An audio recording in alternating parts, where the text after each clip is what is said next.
उज्जैन में एक अनोखी शादी हुई जहां इटली, अमेरिका और पेरू से आए 3 कपल्स ने भारतीय परंपराओं के अनुसार शादी की। ये कपल्स परमानंद योग आश्रम में योग प्रशिक्षण के दौरान भारतीय संस्कृति से प्रभावित हुए और वैदिक रीति रिवाजों के अनुसार शादी करने का फैसला किया।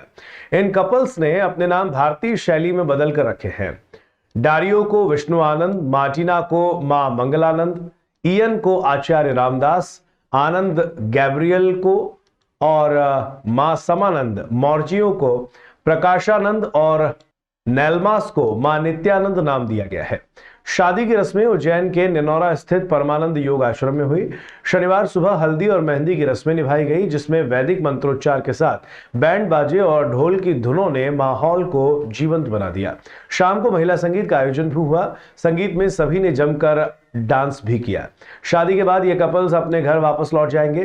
परमानंद योग केंद्र के प्रमुख डॉक्टर ओमानंद ने बताया कि इन कपल्स ने भारतीय विवाह परंपराओं से प्रभावित होकर शादी को अनुबंध के बजाय जीवन भर का अटूट बंधन माना है।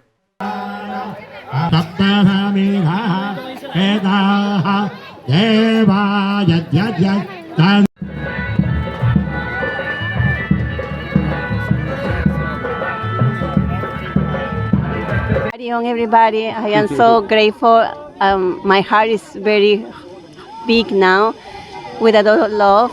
I am feeling the love of all these people around us, and especially for Guruji, Mataji, Paramanand Yoga Studio. Always is going to be in my heart. I am so grateful because this family community are very friendly as a family. I see each of them as my family. I am so happy with it. I'm going to share this moment, unique moment, with my family and with my friends, and I will hope that they can decide to do the same because it's an experience, very deep connection, very deep experience.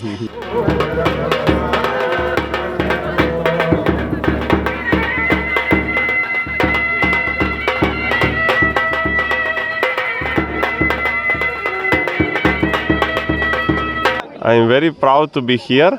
Was a very amazing ceremony and very deep connection, and I am very happy for what just happened.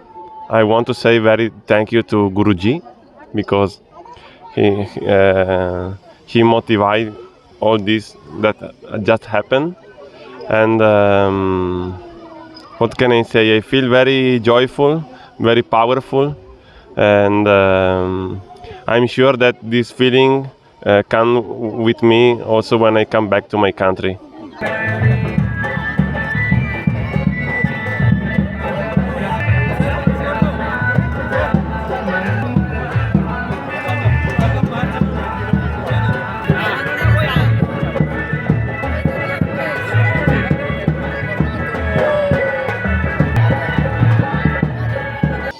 सबसे बड़ी बात है कि भारतीय परंपरा में शादी जो है वह संबंध है, विदेशों में शादी जो है अनुबंध है, और इस कारण विदेशों में हर दूसरी शादी, हर तीसरी शादी, बल्कि यहाँ तक कि स्पेन में 70% तक शादियाँ जो हैं वह फेल हो रही हैं, इटली में 60% और अमेरिका में 50% तक शादियाँ फेल होती हैं। भारत ही एकमात्र अभी ऐसा देश हमारे को दिखता है जिसकी परंपरा इतनी रिच है सनातन धर्म की कि जिसमें 100 में से मुश्किल से 1 या 2 शादियां टूटती हैं, बाकी अपना पूरा जीवन निभाते हैं।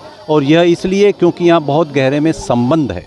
और उसी बात को जब भी हम विदेश में जाते हैं, हमारे विदेशी विद्यार्थियों के बीच में अभी तक हमारे भारत में इंदौर में और उज्जैन में 112 देशों के विद्यार्थी आकर योगा टीचर बने, योगा प्रोफेसर बने, पीएचडी करी। और जब हम इनको योग सिखाते हैं, साथ में हम इनको बताते हैं कि भारतीय परंपरा की कितनी रिचनेस है, कितनी धनवान है भारतीय परंपरा, तो ये अभिभूत हो जाते हैं। तो उसी परंपरा के तहत इन्होंने हृदय में संकल्प किया कि हम भारतीय परंपरा के अनुसार हिंदू रीति से, सनातन रीति से विवाह करने के इच्छुक हैं। तो हमने कहा क्यों नहीं, आपका स्वागत है।